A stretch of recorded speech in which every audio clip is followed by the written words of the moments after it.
O Espaço PUC está de volta e hoje a nossa conversa é sobre saúde do corpo. No bloco anterior, vimos como o excesso de atividade física pode se tornar um vício prejudicial à saúde. Bom, e dando continuidade à nossa conversa, existem diferenças, confusões? As pessoas tomam anabolizantes achando que estão tomando suplemento. Eu queria que o senhor esclarecesse um pouco essa questão, doutor Haroldo. Isso gera uma confusão, essa questão de suplemento e droga, digamos assim. Muitas vezes o início da confusão já é na própria normatização do produto, na legislação desse produto para sua comercialização. Já parte da Anvisa, na hora que ela libera ou não um determinado produto, às vezes, como ela classifica o produto, ela tira uma droga e transforma essa droga em suplemento no ponto de vista de classificação. E, na verdade, então, isso permite uma venda um pouco mais liberada, ele não entra nas exigências que são requeridas para uma droga ser consumida, e ela eventualmente pode ser classificada como um suplemento, mas na verdade ela deveria ser classificada como um medicamento. Depende, claro, de cada caso, mas esses são problemas que a gente vê no dia a dia, que são dificuldades que já começam lá na raiz, e de como classificar, e de como utilizar e tudo essas substâncias. E um ponto importante, assim, que eu acho que é legal ressaltar, é que muitas vezes os suplementos, eles informam que tem determinado componente na fórmula, mas muitas das vezes eles estão misturados com anabolizantes mesmos, com substâncias para favorecer, para potencializar aquilo que é vendido, que é o ganho de massa magra. Então, assim, eu sou a favor de uma alimentação saudável e de disciplina. Mas, dependendo de alguns casos, quando a pessoa se alimenta ruim, ou dependendo, quando é atleta, tem um treino muito intenso, aí cabe à nutricionista prescrever algum tipo de suplemento. Pode não? Tudo bem. E o senhor que trabalha com atletas, voltando à questão da vigorexia, né, que é aquele transtorno psicológico que nós vimos, que a pessoa é viciada em exercício. Em atletas, é observado isso? É comum? Não, isso não é tão comum no atleta, quando a gente está falando do atleta de alto rendimento. Isso já não é uma situação tão comum no atleta de alto rendimento, porque ele está muito voltado para um foco determinado, que no caso é competição e performance. No atleta de academia, no atleta que está mais voltado para aquele ganho estético, isso tem sido observado com uma frequência maior, como fisiculturistas ou mesmo no ganho estético, na academia, no dia a dia. A gente vê uma incidência maior da vigorexia nesses casos. A vigorexia no atleta, ela já não está tão voltada para a parte estética. Ela está, muitas vezes, o atleta ele tem esse comportamento vigoréxico, digamos assim, porque ele está acreditando que quanto mais atividade física, melhor. Às vezes ele não usa de substâncias, às vezes ele não vai fazer o uso de substâncias ilegais, digamos assim, ilícitas, mas ele vai fazer um treinamento inadequado porque ele acredita que esse é o caminho dele se tornar melhor e melhor. Ele se vê cada dia pior, então ele fala, eu tenho que treinar mais. Entendi, certo. Bom, nossa equipe foi às ruas, a gente queria mostrar mais um Povo Fala, a opinião das pessoas sobre fazer exercícios. Vamos assistir? A saúde do corpo é assunto bem debatido.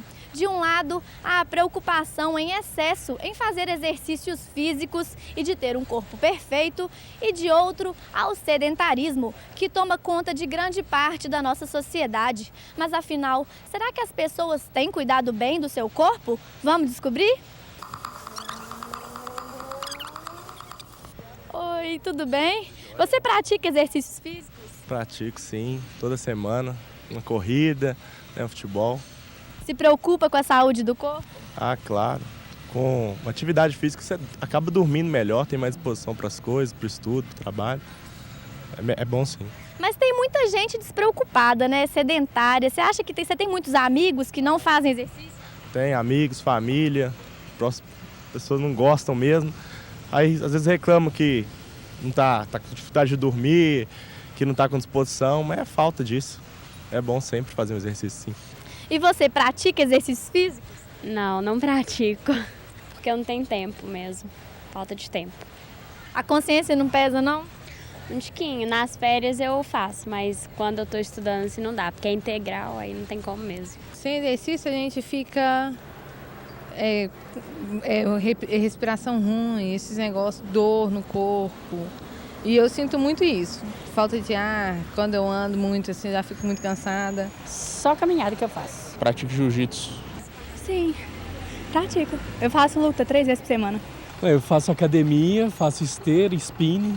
Não. Como eu não tenho. Preguiça. Preguiça é o grande mal das pessoas. Eu acho que eu tô nesse meio, viu, Paula?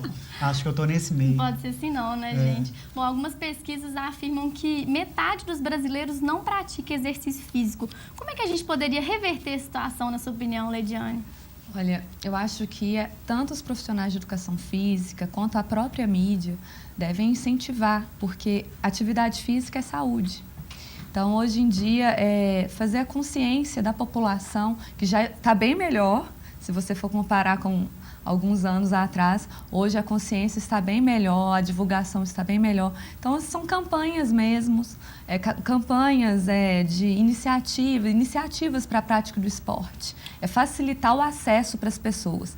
Hoje em dia, você já pode ver que estão sendo instalados equipamentos em praças para promover a prática de atividades, academias da cidade. Então, isso, as pessoas estão tendo um acesso maior. Então, se a desculpa era antes, eu não tenho dinheiro para me matricular, agora você tem acesso à academia da cidade, estão sendo instalados equipamentos em praças, então o acesso já está bem melhor, a divulgação já está bem melhor. Então, é continuar incentivando. Ou seja, né, não há desculpas. São campanhas, não há desculpas mais. Agora, voltando, já caminhando para o nosso final, voltando à questão dos vigoréxicos, é importante frisar quais são os maiores prejuízos, os maiores danos para uma pessoa vítima da vigorexia, doutor Haroldo? Eu acho que o principal em relação ao próprio comportamento. Ele vai ter um comportamento inadequado até socialmente. Quer dizer, eu já me deparei, já tive a oportunidade de ter alguns pacientes em consultório que eles se privavam da vida social, às vezes de oportunidades de conviver com família, com viagens, etc., porque eles tinham medo de perder uma sessão, 2 sessões de treinamento, como se isso fosse a coisa mais importante. Então, quando eles colocam uma importância desmedida para esse tipo de coisa, desproporcional, né? eles vão acabar privando lados importantes da vida deles. E, por outro lado, o uso abusivo de substâncias, que muitas vezes eles acabam procurando essas substâncias, os tornam também vulneráveis a essas complicações todas que a gente comentou logo no início. Então, eles podem desenvolver efeitos colaterais, eventualmente até graves, né? Ok. Bom, para finalizar de forma breve, professora Leidiane, o melhor é se olhar no espelho, mesmo com quilinhos a mais ou quilinhos a menos, mas sempre se sentindo bem acima de tudo? Se sentir bem, e eu acho que pensar na saúde. A saúde hoje em dia, com esse mediatismo que as pessoas estão tendo, de querer ter o corpo perfeito, esse estereótipo que a gente vê na televisão. Então, elas se preocupam muito com o lado estético e se preocupam um pouco com a saúde.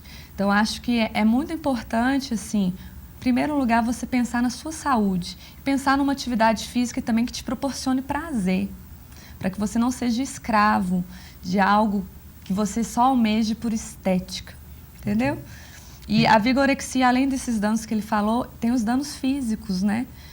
Muitas vezes os atletas eles não respeitam o período de recuperação. Verdade. Do seu... Porque você, quando faz, por exemplo, um treino de musculação, para o seu corpo crescer, para você ganhar massa, para o seu músculo recuperar, você precisa de um tempo de recuperação, você precisa de repouso. Então, às vezes, os vigorexos, eles não respeitam isso. Querem fazer o mesmo exercício todos os dias, aumentar peso. Respeitar o tempo, respeitar o seu corpo é fundamental. Respeitar o seu corpo. Saúde em primeiro lugar. E ter lugar. orientação de um professor, que eu acho muito essencial. Bom, muito obrigado pela participação de vocês, pelas dicas preciosas que vocês deram e voltem sempre ao nosso programa. Muito obrigada. Obrigada Boa a vocês. tarde. Boa tarde. Esta edição do Espaço PUC fica por aqui. Participe, envie sugestões e comentários para o e-mail espaçopuc@pucminas.br. E eu volto na próxima quinta-feira com mais uma edição do Repórter PUC, não perca. E na segunda-feira eu volto para continuar falando de saúde. Vamos falar do ICBiosaúde, evento que acontece no Instituto de Ciências Biológicas aqui da Universidade. Obrigado e até segunda-feira. Obrigada pela companhia e até quinta-feira.